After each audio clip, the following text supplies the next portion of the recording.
tarde a todos. Sempre uma alegria no domingo estarmos aqui reunidos para fazermos uma reflexão acerca de temas que são tão importantes para todos nós, como espíritos imortais, na caminhada evolutiva em que nos encontramos, tão necessitados e sedentos do Evangelho de Jesus, que é uma ciência. Muitos às vezes falam que não, mas ciência quer dizer conhecimento.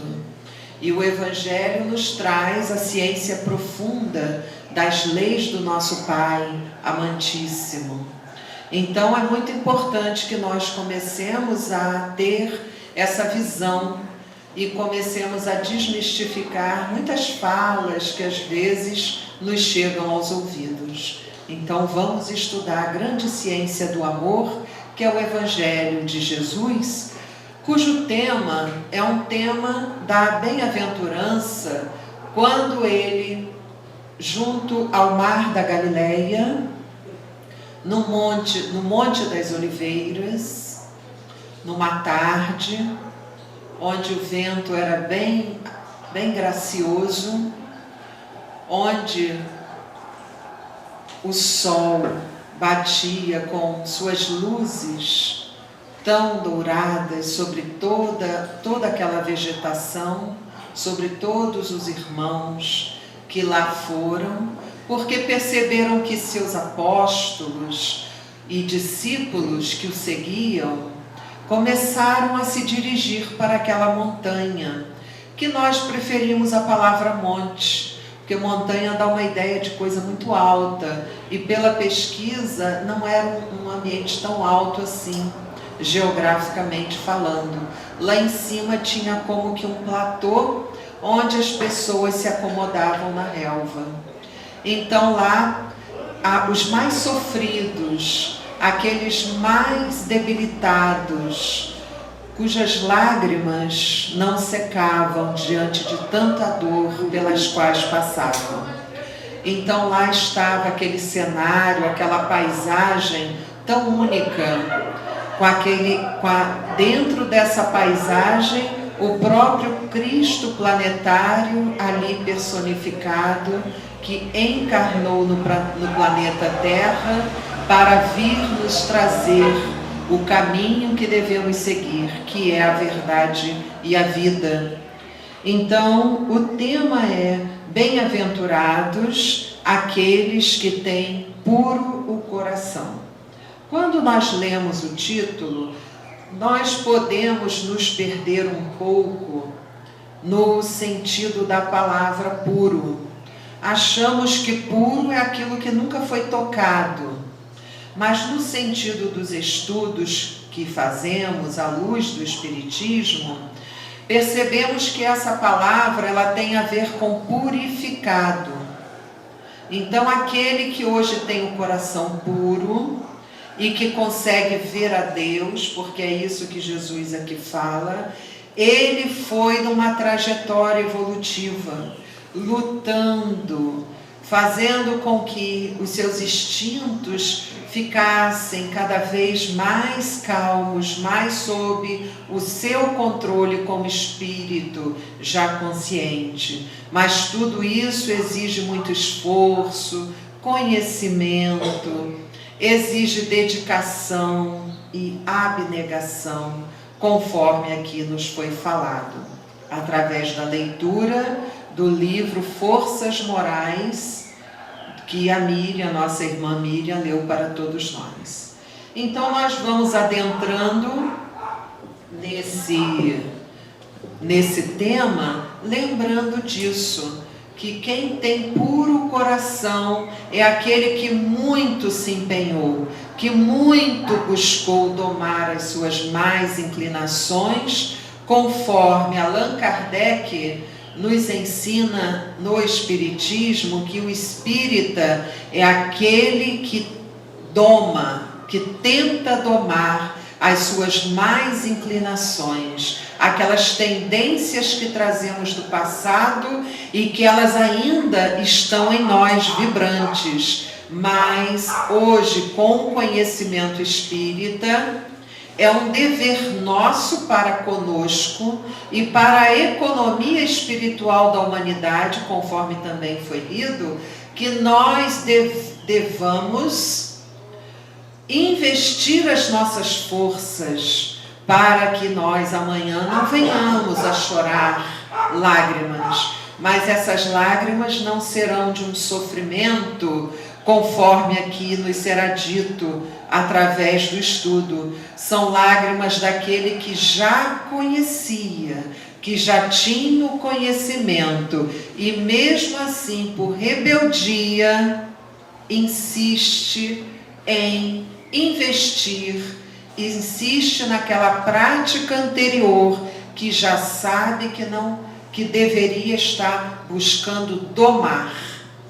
A prática que nós trazemos de vidas anteriores certamente tem coisas boas que devemos então selecionar, como todo aquele que já tem a razão a seu favor, mas devemos também verificar aquelas que precisam ser olhadas e tratadas como um ponto escuro doentio que trazemos em nossa alma. Então vamos nos bem-aventurados, aqueles que têm o coração puro. Então Jesus, logo no início, quando ele fala essa palavra, umas criancinhas vêm, correm para próximo a ele. E ele então, com alegria, ele as toca. E os seus discípulos acharam que não deveriam ocorrer aquele acontecimento de crianças se aproximarem de Jesus, porque no entendimento deles, aquelas crianças poderiam prejudicar o evento que estava já ocorrendo. E Jesus então fala: deixai vir a mim as criancinhas e não as impeçais. E tudo isso ao longo dos milênios, nós vamos tendo essas notícias e vamos compreendendo que, inserido nesse contexto, tem muitas verdades, tem muitas coisas, muito conhecimento que é preciso levantar o véu, rasgá-lo, para que assim nós consigamos entender. Então Jesus fala: eu vos digo em verdade, quem não receber o reino de Deus como uma criança, nele não entrará.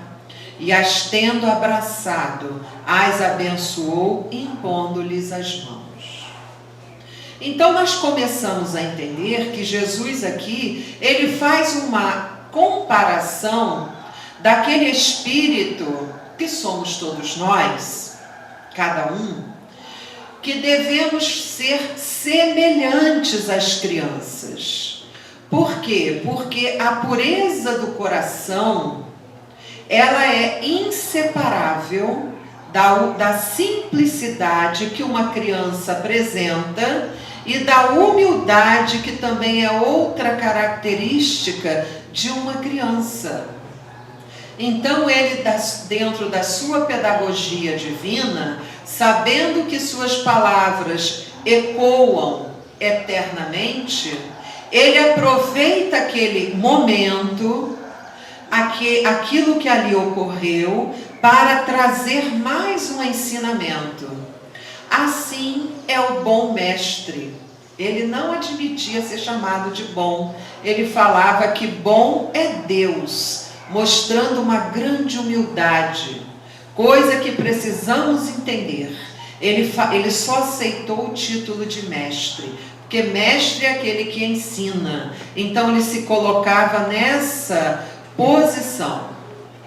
Então, como mestre para todos nós, ele aproveita aquele momento e ali ele encerra um ensinamento, assim como nós devemos fazer com os nossos pequenos, quando temos acesso a crianças. Muitas das vezes não são nossas no sentido consanguíneo, mas são as crianças que em dado momento estão próximas. Então nós devemos sempre aproveitar para inserir naquele coração ainda simples e humilde essas palavras de vida eterna.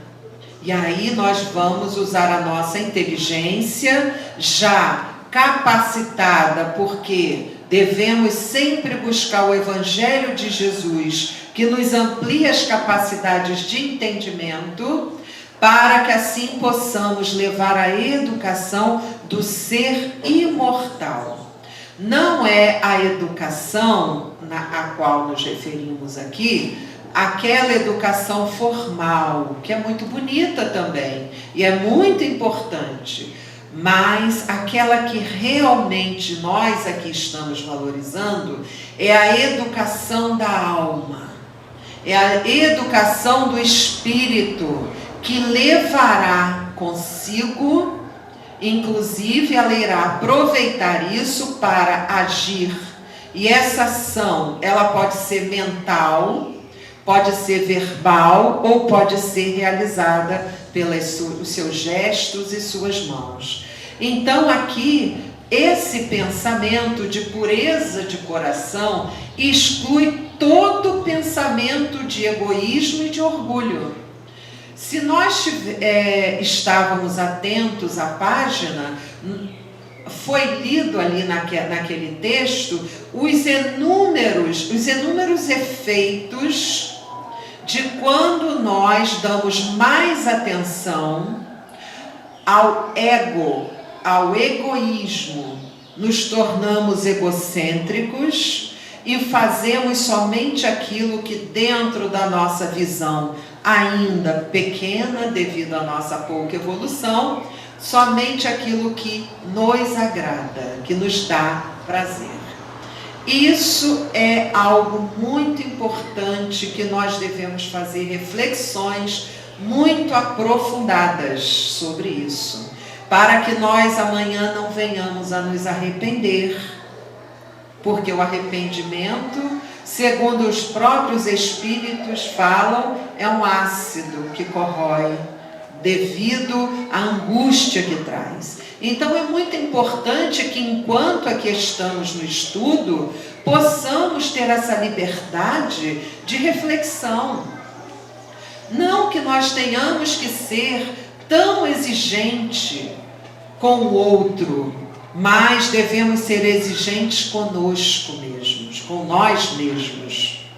Nós devemos olhar para nós, avaliar as nossas ações para perceber se estamos fazendo a tarefa da purificação do nosso coração. Porque é isso que está fundamentado o nosso estudo de hoje. Então, nós sabemos que a criança, conforme aqui foi dado esse emblema de figura, não pode ser exatamente, nem Jesus quis dizer isso, aquela figura na qual devemos ser. Claro, porque sabemos que a criança é um espírito imortal que traz consigo aquela bagagem, aquela herança de si mesmo, que ao longo das suas encarnações milenares, ela tem com ela inúmeras situações a serem vistas e educadas. Mas o que Jesus quis dizer é que quando a criança nasce, e ali está reencarnado um espírito, essa criança, as ideias dessa criança, elas vão retomando gradualmente, de acordo com o desenvolvimento dos seus órgãos, é que as suas ideias começam a retomar. Nós observamos um bebezinho, nós percebemos que as suas ações, elas não são ainda fundamentadas em raciocínios, em análise, em avaliações. Eles agem mais por instinto, mas com delicadeza. Então é muito importante que nós façamos essa analogia para que nós possamos entender. E ele fala aqui que o espírito é verdadeiramente criança neste momento, porque as suas ideias que formam o fundo do seu caráter ainda estão adormecidas. Por isso, quando Jesus disse que nós devemos nos assemelhar à criança para que possamos ver a Deus, ele estava se referindo a esse início da vivência da criança, porque nesse período os instintos ainda dormitam. E então nós percebemos que a criança ela é mais flexível, ela é mais acessível às impressões que podem modificar sua natureza e ajudá-la então a progredir, o que torna mais fácil a tarefa que é imposta aos pais. Os pais, quando recebem uma criança, seja ela do coração ou seja ela consanguínea, isso não tem a menor importância, a responsabilidade é a mesma e o amor também deve ser o mesmo, porque é um filho que chega para nós, às vezes por vias diferentes, ali chega um filho para nós, mas devemos lembrar que essa criança, antes de ser nossos filhos, é filho de Deus. E Deus nos confiou por um período, olha a confiança depositada em nós, para que nós ali possamos ajudá-lo através da educação. Então, olha que preciosidade, o Evangelho segundo o Espiritismo, no capítulo 8, nos fala como que está o espírito naquele corpo infantil, nos seus primeiros anos, naquela primeira infância, como é mais fácil a tarefa que devemos nos empenhar para que ela absorva aqueles conceitos. Daí a importância da evangelização no lar, em primeiro lugar. Não devemos passar a transferir, melhor dizendo, a responsabilidade da evangelização para o centro espírita. É claro que o centro espírita tem essa função também. Aqui é uma reunião de evangelização para adultos. Mas devemos lembrar que nós devemos buscar evangelizar nossas crianças em nossos lares, através do Evangelho do Lar, através das conversas, através de um programa sadio, passado, através da prece. Porque quando essa criança chegar aqui para receber o Evangelho no lar, o que vai acontecer? Ela vai ter uma identificação, uma familiaridade já construída em seu lar. Então será mais fácil, aquilo vai se desdobrando, porque a criança vai se sentir em casa. Mas também é muito importante que nós, responsáveis, também sejamos coerentes com aquilo que ensinamos à criança. Porque se nós formos incoerentes, a criança percebe e não vai confiar naquilo que está lhe sendo ensinado. É muito importante que nós atentemos para isso. Então, meus irmãos, a criança, ela toma esse emblema da pureza e da simplicidade justamente porque ela reveste o espírito, reveste por um tempo essa túnica da inocência. Nós sabemos disso. Todos nós sabemos disso porque também já fomos crianças. Porque também se não temos filhos, nós temos sobrinhos, temos alunos. Quem é da área da educação, principalmente aquele que convive com as primeiras séries, a gente percebe. Mas então Jesus pede para que nós sejamos semelhantes a essas crianças, no sentido da inocência e da simplicidade. Mas isso é uma conquista. Nós não somos assim ainda. Isso é algo que devemos ter como meta. Não ter a ingenuidade, porque a ingenuidade faz com que o ser seja uma presa fácil daqueles cuja mente, já bem elaborada no mal, plugue conosco, por causa da nossa ingenuidade. Ah, só um pouquinho eu vou fazer isso de errado. Ah, só um instantinho, ninguém está vendo. Quem disse que ninguém está vendo? Quem que falou? Temos uma nuvem de testemunhas. E os irmãos são atraídos de acordo com a nossa conduta. Se somos espíritos voltados ao estudo, a reflexões, a boa música, ao bom programa, a uma pesquisa, a uma conversa sadia, não é tão difícil assim avaliar os espíritos que irão se sentir voltados, afinizados com aquela nossa conduta. Mas se fizermos algo diferente, que não precisa aqui citar, também assim acontece. É a lei da afinidade. Não tem outra forma de explicar isso.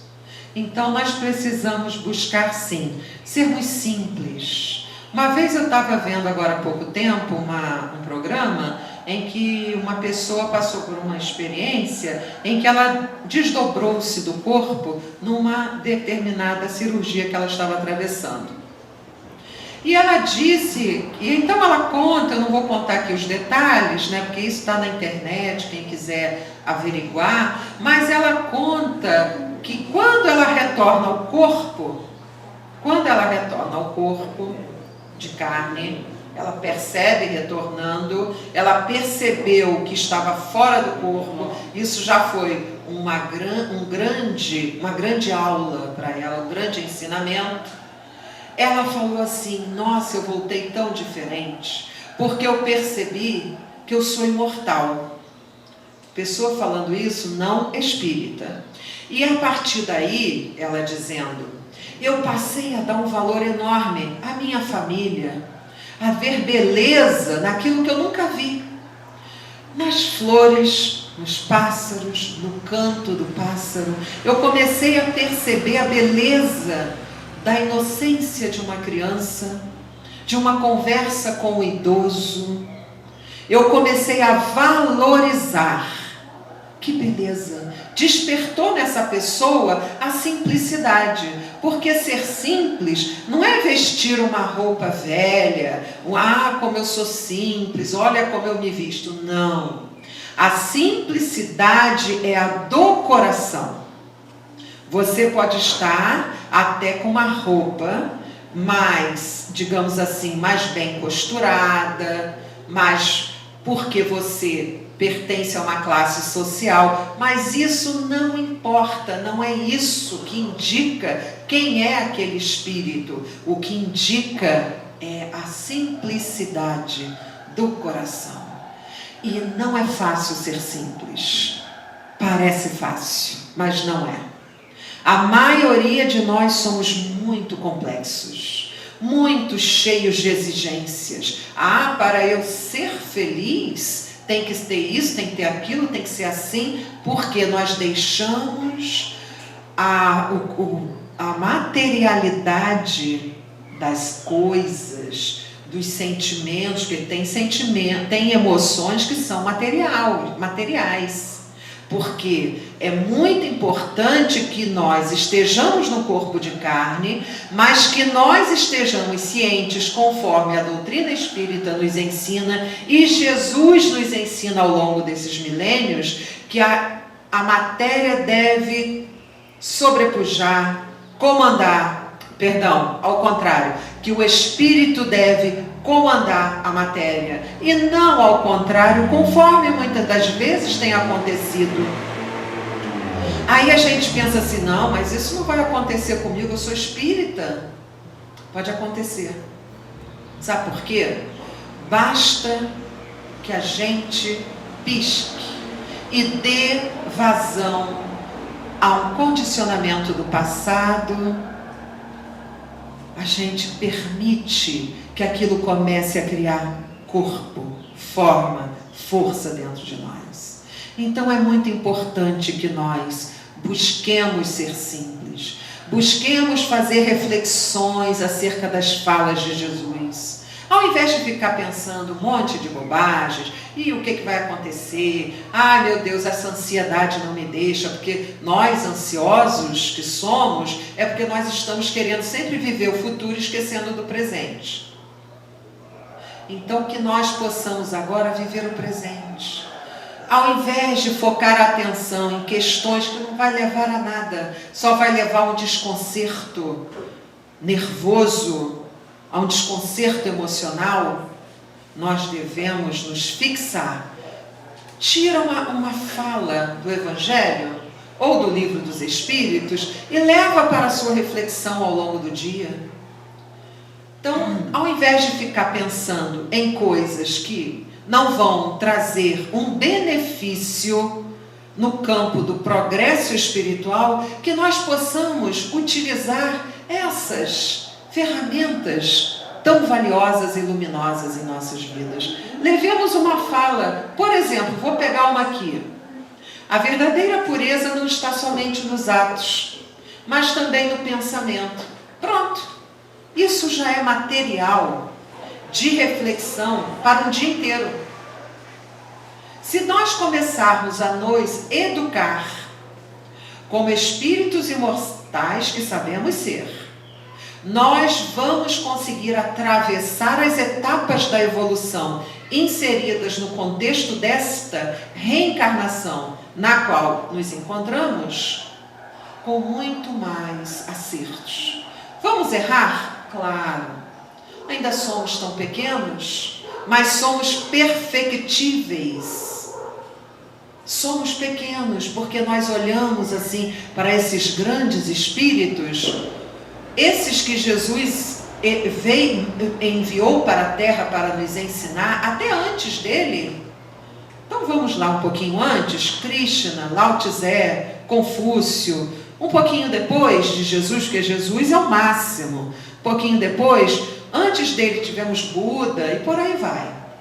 Depois tivemos Gandhi, tivemos Francisco Cândido Xavier. Então nós temos esses exemplos e quando nós olhamos, quando nós miramos esses maiores, a gente pensa, nossa, eu sou muito pequena ou pequeno. Mas não é assim que se deve fazer. Nós devemos olhar, não idolatrar, porque senão vamos cair em outro equívoco. Olhar, admirar. E eu falar, um dia, meu Deus, com a ajuda dos meus irmãos superiores a mim, eu vou ser mais ou menos assim. Isso é admirar. Porque quando a gente inveja, a gente quer aquilo para a gente. Isso não é positivo. Está vendo como é importante fazer uma reflexão? Mas quando a gente admira, a gente fala, nossa, que beleza, que atitude nobre, que palavras doces, nunca ofende, está sempre buscando balsamizar as feridas dos corações que se aproximam. Isso é admiração. Eu vou buscar ser assim também. Vou buscar ser melhor do que eu sou hoje. Amanhã serei melhor do que eu sou hoje. E isso é constante, é uma busca. E é tão agradável isso, porque isso nos incentiva. Sabe o que é vazio existencial? Que é o que está mais acontecendo em nossa sociedade? É quando a gente não vê sentido na vida. E isso que aqui foi dito dá sentido à vida, porque é algo que eu quero, que nós queremos alcançar. Então isso é motivador, isso nos faz andar para frente. Aí de repente vem lá do nosso inconsciente, explode como uma bolha numa ebulição, algo que eu trago do meu passado, e aí eu identifico, mas hoje eu comando. Eu não vou permitir que essas questões que fizeram eu marcar passo, não sair do lugar, Hoje, de novo, façam a mesma coisa. Eu vou olhar e vou falar, então eu ainda sinto essa tentação. Peraí, mas eu tenho como me ajudar. Eu tenho a quem me dirigir para que possam me ajudar. E aí nós vamos nessa busca, pega um livro, lê. Mas está difícil ainda. Põe uma música, de preferência clássica. Chico Xavier nos deu alguns exemplos sobre essa questão, falando que quando estava assim um tanto, vamos colocar, porque os espíritos o procuravam naturalmente, não é? Inclusive para atrapalhar a sua missão aqui na Terra, porque ele é um missionário, foi e é um missionário para todos nós. Ele colocava, orientado por Emmanuel, ele colocava música clássica. Aí a vibração sonora é tão elevada que os espíritos, eles perdem essa força de fazerem o mal. Isso, inclusive, foi constatado há alguns anos atrás num shopping center da Suíça.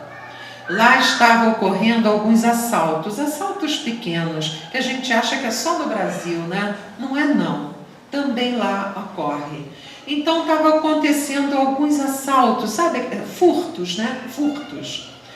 Então a equipe da administração do shopping se reuniu e então os componentes falaram, um deles falou assim, eu tenho uma ideia, vamos colocar música boa, música clássica, desde a hora que abrirmos até a hora do fechamento.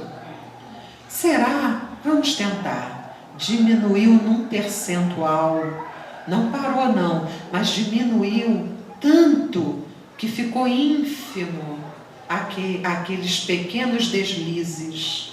Então isso é real, isso acontece. Uma vez até eu tive uma ideia, não falei, mas ninguém se interessou em colocar música, uma música ambiente, saudável, boa, nas escolas, não é? Botaria aquelas caixas de som e deixava aquilo tocando para ir harmonizando as emoções, acalmando os pensamentos, trazendo novas ilações e apresentando o bom e o belo para aqueles que voltaram à carne. Mas não surtiu, mas acho interessante. Então nós devemos ter isso para nós, perceber as experiências desses que são melhores que nós, porque esses são simples de coração. Eles não têm mais interesse, não comungam mais ideias de elaborar o mal, de fazer aquilo só para si. Eles pensam no coletivo. Chico Xavier, que aqui estamos falando porque está nos vindo a lembrança, ele sempre pensava no coletivo. Que beleza, que espírito, quanta experiência, quanta vivência, que nobreza. Não só ele, como vários outros, Dr. Adolfo Bezerra de Menezes e vários outros. Jesus é o máximo. É o exemplo, é o guia e modelo da humanidade. Ele só pensou na humanidade. Então nós devemos buscar devagarzinho, passo a passo. Não dá para dar passos largos, porque ainda somos, como já falamos aqui, de uma escala evolutiva, ainda com muitas dificuldades. O degrau em que nos encontramos nos impede que nós demos saltos, mas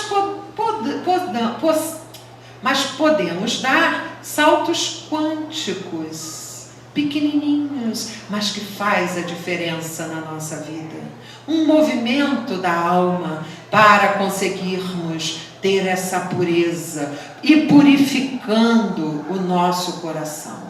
E seguindo o nosso estudo, os espíritos que são responsáveis espíritos que fazem parte da codificação, eles falam que há uma distinção a fazer. Tem aquele que ele se empenha no mau caminho e ele vai ali naquela situação, ele tem pensamentos ruins, pensamentos que o levará a ter danos e a causar lesões no próximo, e ele se compraz naquilo, ele se identifica naquilo, ele investe naquilo. Esse irmão ou irmã tem muita coisa para realizar. Ele ainda está nessa condição, ele não é, ele está, porque ele é espírito imortal, filho de Deus, fadado à evolução. Então ele ainda se compraz, tem muito a fazer. Esse mau pensamento, que é resultado das suas próprias imperfeições, ele precisa depurar. Então ele tem um grande trabalho ali a fazer. Mas tem aqueles que o mau pensamento visita. Isso é a maioria de nós. Eu acho que nós nos encontramos aí. O mau pensamento, ele vem, ele começa a querer povoar a nossa mente. E às vezes nós queremos agasalhá-lo, porque ainda nos sentimos tentados. Está aqui, eu estou só desdobrando a ideia. O espírita atento, o cristão atento,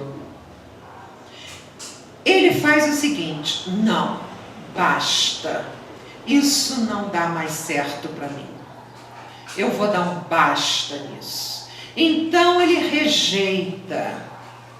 Então ele tem seus meios para fazer isso, como aqui já foi falado. É a prece, é a leitura, é a música, é um trabalho que começa a realizar, vai plantar, vai cuidar de um animal, vai ver uma boa obra, faz uma pesquisa. Então tem vários caminhos, principalmente a prece rogativa. Então ele rejeita aquilo, ele fala: não, isso eu não quero mais. Ainda me visita, porque ainda encontra ressonância, tá ali, mas eu não quero mais, isso não dá certo, eu rejeito. E aí, esse primeiro momento que ele rejeita, os bons espíritos percebem a sua força moral e eles vêm, e auxiliam. Mas isso tem que ser verdadeiro, não pode ser camuflado. Isso tem que ser real, de dentro da alma. Senhor, eu não quero isso. E esse que está já repelindo o mau pensamento, esse está em vias de progresso. Ele já começa a ver a luz, figuradamente falando, que ele tanto almeja, porque ele já encontra em si as forças que ele precisa ter para vencer o eu velho. Como Joana fala, Joana de Ângeles, que é a mentora, a benfeitora de Divaldo Franco, então ela fala: é preciso que o homem novo sobreponha-se e o homem velho comece a se extinguir. Ele passa a não ter mais o domínio. Então isso já é um trabalho em vias de progresso. E tem aquele outro caso, que é uma meta de todos nós, que nem sequer o mau pensamento visita. Ele nem tem maus pensamentos. Por quê? Porque ele já progrediu, ele já saiu dessa fase.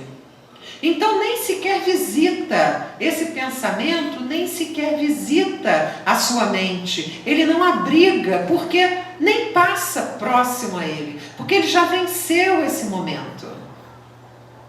Percebem que são 3 classes, se assim podemos, com todo respeito, fazer como uma classificação. Tem aquele que tem o mau pensamento e abriga, incentiva e investe. Esse está numa situação doentia, precisa de um tratamento que Deus sabe, dentro da sua didática amorosa, como fazer para ajudá-lo. Tem aquele que tem, mas ele rejeita. Ele fala, não mais, agora não, chega, basta. Então esse está lutando, esse já está em vias, já conquistando o progresso moral. E aquele outro que já conquistou. Então isso tudo, meus irmãos, são resumos que fazemos desse capítulo 8. Depois, quem quiser acessar o capítulo 8 do Evangelho, irão ver que há detalhes fundamentais, lindos e profundos, dentro de todo esse estudo que aqui estamos fazendo num tempo que nos permite fazer. E naquela época, os escribas, os fariseus, eles tinham as práticas exteriores, que nós chamamos de práticas exteriores, são rituais.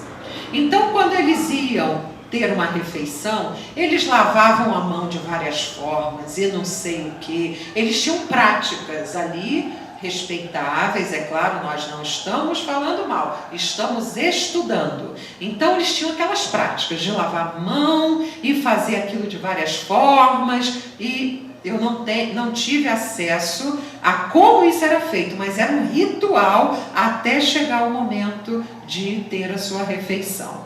E em dado momento, Jesus, ele, junto com seus discípulos e apóstolos, que foram convidados para uma refeição, eles, os escribas e fariseus, que estavam sempre olhando, como se estivessem investigando a vida do outro, né?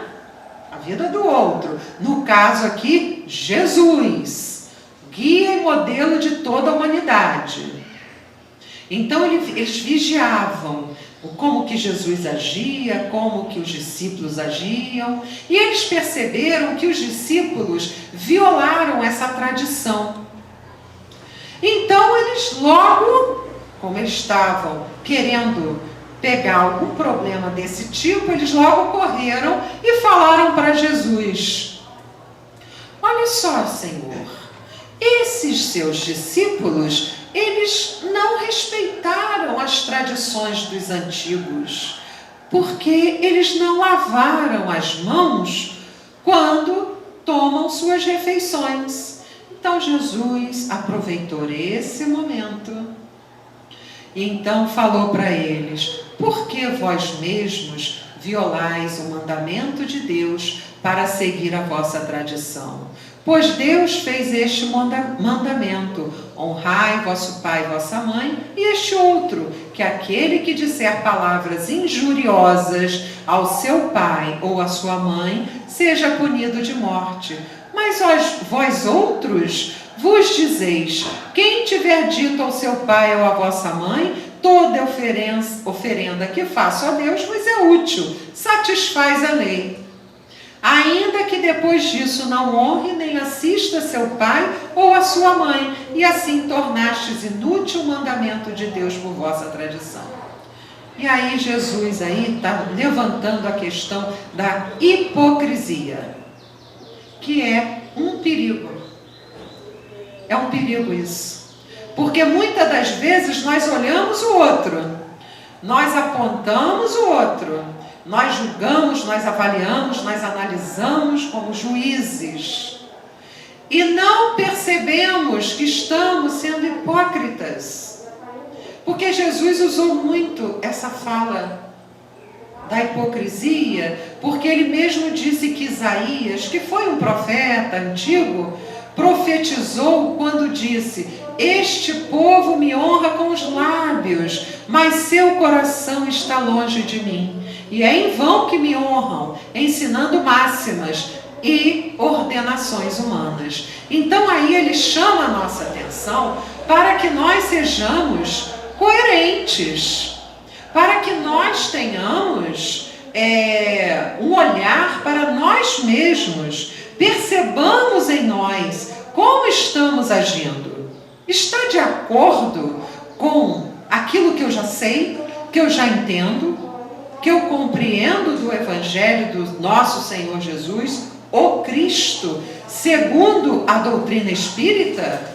Então, isso aqui é uma situação, porque quando vai desdobrando esse estudo, fala-se das mãos não lavadas. E aí Jesus fala em outro momento, mas seguindo o mesmo contexto, ele fala o seguinte, que se vossa mão é um motivo de escândalo, cortai-a. Que figura forte. Como? Eu vou cortar minha mão a partir do momento que eu faço um ato mal? Claro que não é isso que Jesus quis dizer.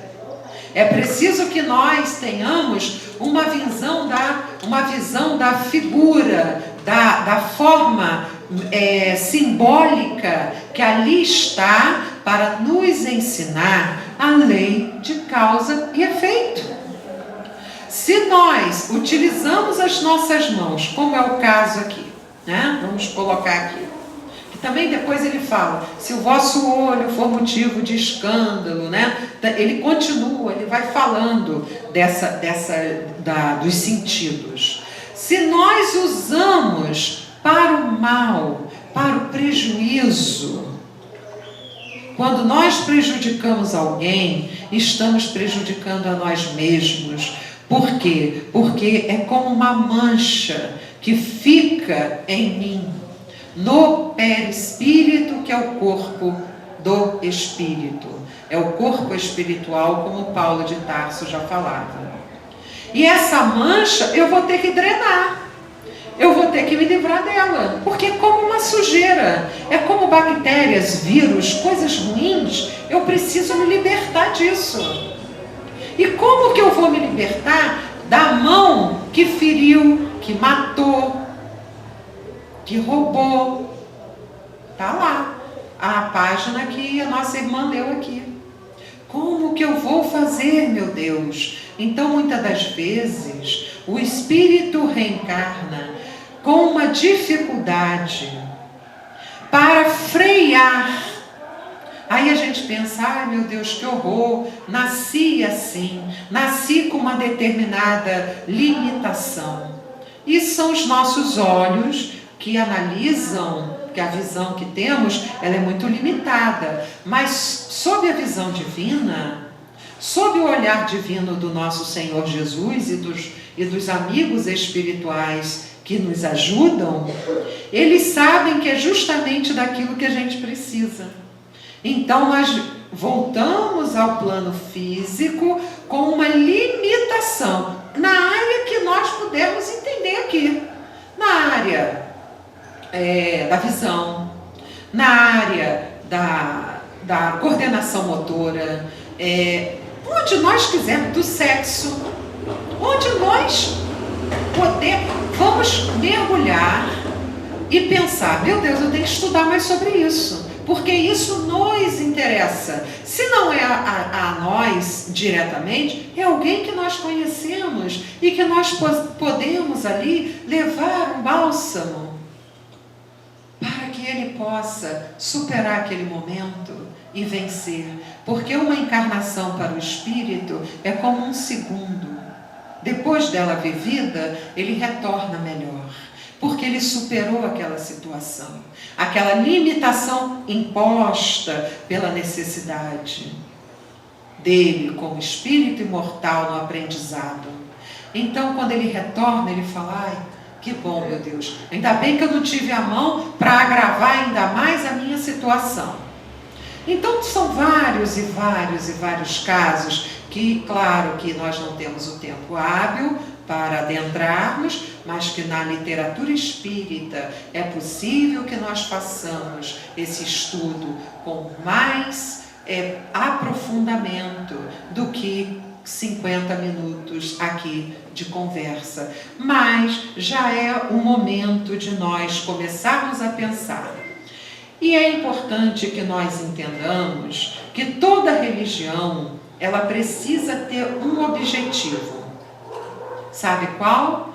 De conduzir o homem a Deus. Quando a religião não alcança esse objetivo, é porque ela está falseada em seu princípio. Ela não está cumprindo com aquilo que ela precisa fazer. Nós aqui precisamos entender que o Espiritismo começou como uma ciência, filosofia com consequências morais. Isso é fala de Allan Kardec. Aí a religião, que é o religare da criatura ao Criador, faz um elo de ligação, porque conforme nós vamos estudando, o que acontece? Nós vamos entendendo as leis divinas. Isso nos faz aproximar do divino, do amor que é o próprio Deus. Nós começamos a nos tornar, a ter religiosidade em nossos corações. Porque a religião é uma coisa, religiosidade é algo muito profundo. É uma luz que habita em nós e que nos move para ir adentrando os portais. É só que esses portais estão dentro de nós, que é onde está o reino de Deus. A doutrina espírita, meus irmãos, ela vai fazendo um desdobramento dentro desse livro, o Evangelho segundo o Espiritismo, para que nós possamos entender melhor as leis de Deus através do Evangelho de Jesus. E para finalizarmos, nós vamos aqui lembrar que há uma pergunta enumerada 912 no Evangelho, no Livro dos Espíritos, que também faz parte do Pentateuco kardeciano, que Allan Kardec fez a seguinte pergunta: qual é o meio mais eficiente de combater-se o predomínio da natureza corpórea? Se ele fez essa pergunta, é importante nós entendermos a pergunta. Então, a natureza corpórea, ela exerce um predomínio. Senão ele não teria feito essa pergunta. É importante que nós atentemos para o raciocínio muito lógico desse espírito missionário que é Allan Kardec. Aí sabe qual foi a resposta dos espíritos? Praticar a abnegação. Praticar a abnegação. Nós vamos então levar esse raciocínio para casa. Nós vamos levar isso como uma reflexão. Abnegação. O que eu tenho que negar? O que seria a abnegação? A que eu tenho que negar em mim para que eu possa avançar? Para que eu possa combater esse predomínio da natureza corpórea e me tornar simples, e ter as minhas mãos, o meu coração limpo um dia. É a abnegação. Então isso é o que eu preciso levar para minhas reflexões no meu lar e começar a pensar sobre a minha conduta. O que eu tenho que negar? Quais imperfeições eu preciso educar? Não é com raiva, não é com julgamentos, absolutamente, é com amor. É pegar aquela doença espiritual que trazemos, todos nós trazemos, não tenhamos dúvida disso, mas o que importa para mim é a minha, para ela é a dela, para ele é a dele. Então, e nós todos num coletivo vamos orar uns pelos outros. Mas eu vou levar para casa e vou pensar: Senhor, me ajude a ser abnegada. E aí eu vou fazer essa reflexão que tem tudo a ver com essas questões que fala da pureza das mãos, da pureza do coração. E as bem-aventuranças na filosofia grega, bem-aventurança quer dizer felicidade. Quem não quer ser feliz? Todos nós queremos. E Jesus veio nos traçar o roteiro que nós devemos caminhar, seguir, para encontrarmos a felicidade, a alegria de sermos filhos de Deus, filhas de Deus, filhos de Deus, e assim sermos um colaborador, uma colaboradora desta obra maravilhosa na qual estamos inseridos. Muita paz e muito obrigada pela atenção de todos.